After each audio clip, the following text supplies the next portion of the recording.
Assalamualaikum warahmatullahi wabarakatuh. Bismillah, alhamdulillah, Allahumma sholli ala Muhammad wa ala ali Muhammad. Berjumpa kembali bersama saya channel Al Husain. Kali ini saya akan melanjutkan sebuah bincang-bincang buku yang ditulis oleh Nurdin Kurnaidi LC, yaitu buku Putih Syekh Muhammad bin Abdul Wahab. Memasuki poin ke-7 tentang menyelisihi pendapat para ulama. Pendapat Syekh Muhammad bin Abdul Wahab.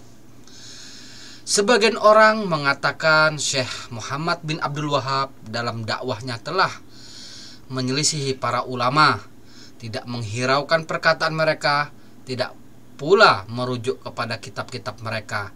Bahkan beliau dituduh telah menciptakan ajaran baru dan membawa pemahaman mazhab yang 5. Itulah tuduhan dari orang-orang yang anti terhadap dakwah Syekh Muhammad bin Abdul Wahab dan anti terhadap Syekh Muhammad bin Abdul Wahab. Bagaimana dia menciptakan framing atau narasi-narasi menuduh dengan tuduhan yang dusta bahwa sebenarnya Syekh Muhammad bin Abdul Wahab tidak pernah berniat untuk membuat atau menciptakan mazhab yang 5, karena beliau sendiri adalah salah satu ulama yang bermazhab fikih Imam Ahmad bin Hambal, yaitu Hambali. Sebaik-baik bantahan atas tuduhan ini adalah pengakuan beliau sendiri. Nah, ini pengakuan beliau sendiri setelah dituduh seperti itu oleh ulama-ulama lain atau ulama-ulama sezamannya atau ulama-ulama yang anti terhadap beliau. Beliau menjawab, membantah dengan mengatakan, yaitu aku adalah orang yang bertaklid kepada kitab dan sunnah serta para salafus soleh. Tuh, jelas banget bagaimana Syekh Muhammad bin Abdul Wahab meruntuhkan tuduh-tuduhan mereka dengan mengatakan bahwasanya beliau hanya taklid kepada kitab dan sunnah dan para salafus soleh. Apa yang beliau yakini, apa beliau yang katakan ini benar-benar sebuah bantahan yang memiliki dasar yang kuat, sebagaimana hadis Nabi, yaitu sebaik-baik zaman adalah zamanku, kata Nabi Muhammad. Setelah itu zaman para sahabat, kemudian para tabi'in dan tabi'ut tabi'in, yaitu salafus soleh. Artinya beliau bertaklid kepada Al-Quran, sunnah, dan ulama-ulama salaf. Aku juga bergantung dengan perkataan para imam mazhab yang 4. Imam Abu Hanifah Al-Nu'man bin Thabit, Imam Malik bin Anas, Imam Muhammad bin Idris Asy-Syafi'i, dan Imam Ahmad bin Hambal. Semoga Allah merahmati mereka semua. Tuh, beliau menegaskan kembali bahwasanya beliau tidak pernah membuat mazhab sendiri. Beliau sangat memuliakan imam-imam mazhab, baik Imam Abu Hanifah, Imam Anas bin Malik, Imam Syafi'i, dan Imam Ahmad. Bahkan beliau mendoakan semoga Allah merahmati mereka semua. Artinya beliau adalah orang-orang yang menjadi rujukan oleh Syekh Muhammad bin Abdul Wahab dalam memahami Al-Quran dan Sunnah. Ditulis dalam kitab Mu'allafat Syekh Muhammad bin Abdul Wahab, jilid kelima, halaman 97. Seandainya kalian mendapatkan fatwaku menyelisihi ijma' para ulama, maka tunjukkan padaku. Ditulis dalam kitab Ad-Durar As-Saniyah, juz 1 atau 53. Tuh, Syekh Muhammad bin Abdul Wahab memberi tantangan kepada orang-orang yang menuduh, memberikan peluang pada mereka-mereka fatwa-fatwa yang mana yang menyelisih ijma' para ulama, sampai beliau berani untuk menunjukkan padaku di zamannya pada saat itu. Pada saat itu tidak ada yang berani melawan hujah-hujah Syekh Muhammad bin Abdul Wahab. Orang-orang yang menyerang Syekh Muhammad bin Abdul Wahab, jika kita perhatikan, kita baca sejarah secara rinci, bahwa setelah Syekh Muhammad bin Abdul Wahab barulah mereka berkuar-kuar.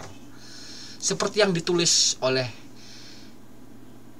Syekh Zaini Dahlan, Syekh Zaini Dahlan, yang menulis kitab Finatul Wahabiyah, yang beliau tulis jaraknya hampir 50 kalau nggak 80 tahun atau 100 tahun setelah Syekh Muhammad bin Abdul Wahab wafat. Kalau tidak percaya, cek sendiri di semua internet itu kapan lahirnya Syekh Muhammad bin Abdul Wahab dan kapan lahirnya Syekh Zaini Dahlan, bahwa mereka tidak pernah hidup sezaman.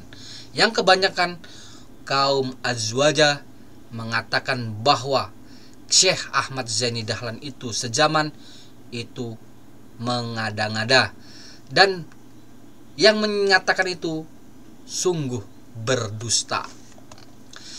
Jika kalian mengira bahwa para ulama telah menyelisihi apa yang aku ajarkan, sesungguhnya di hadapan kalian ada kitab-kitab mereka. Bacalah dengan seksama dan bandingkan dengan apa yang kuajarkan. Ditulis dalam kitab Ad-Durar As-Saniyah, jilid 2 halaman 58. Jika kalian mengira tuh, Syekh Muhammad bin Abdul Wahab menawarkan, suruh merinci, suruh belajar, dipelajari karangan-karangan beliau, bandingkan bagaimana karya-karya Syekh Muhammad bin Abdul Wahab ini tidak ada yang bertentangan dengan ulama-ulama.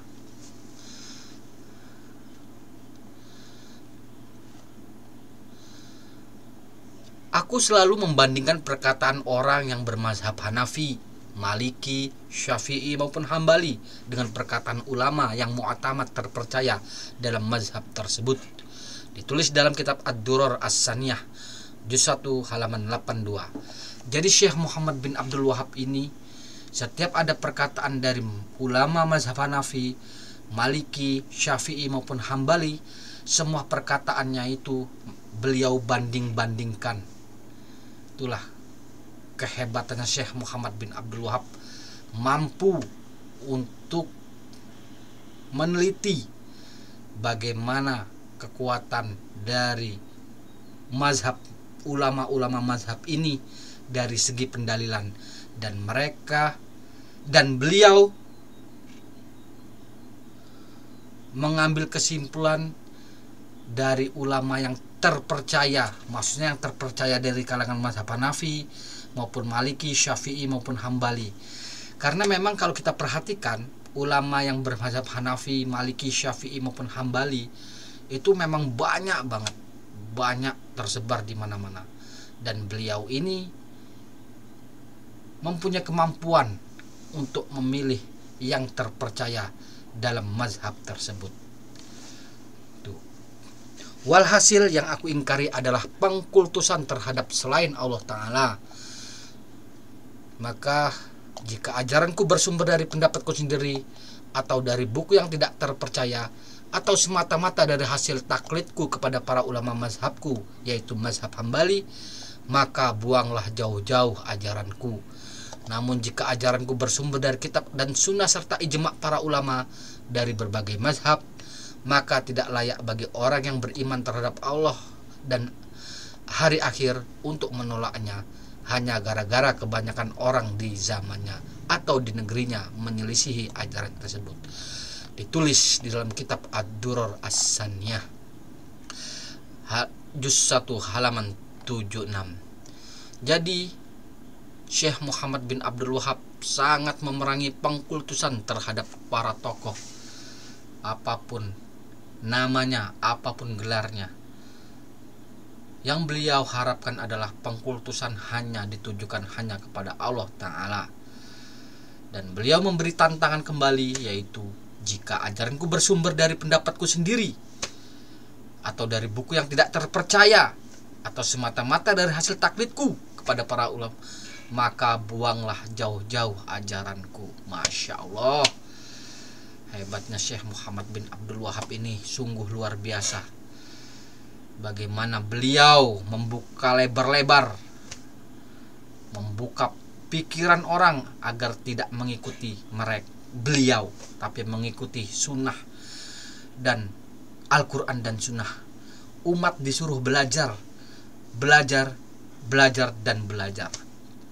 Bahkan beliau menyinggung pada orang-orang yang telah tahu, sekiranya dia sudah meneliti bagaimana ajaran beliau, jika memang benar-benar bersumber dari kitab dan sunnah serta ijma' para ulama dari berbagai mazhab, maka harapan beliau yaitu janganlah menolaknya hanya karena banyaknya orang di zamannya atau di negeri yang menyelisih ajaran tersebut. Subhanallah, alhamdulillah ya Allah. Luar biasa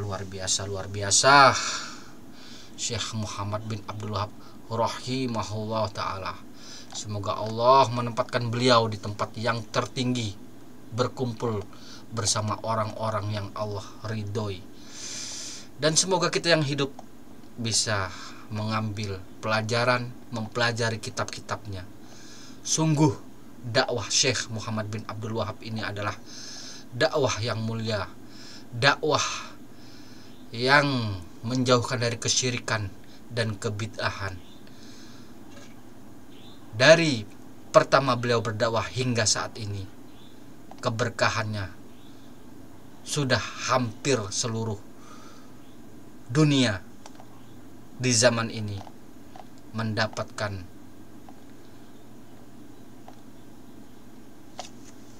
kebaikannya, hasilnya dari dakwah beliau.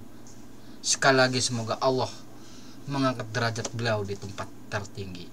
Subhanakallahumma bihamdika asyhadu alla ilaha illa anta astaghfiruka wa atubu ilaik. Assalamualaikum warahmatullahi wabarakatuh.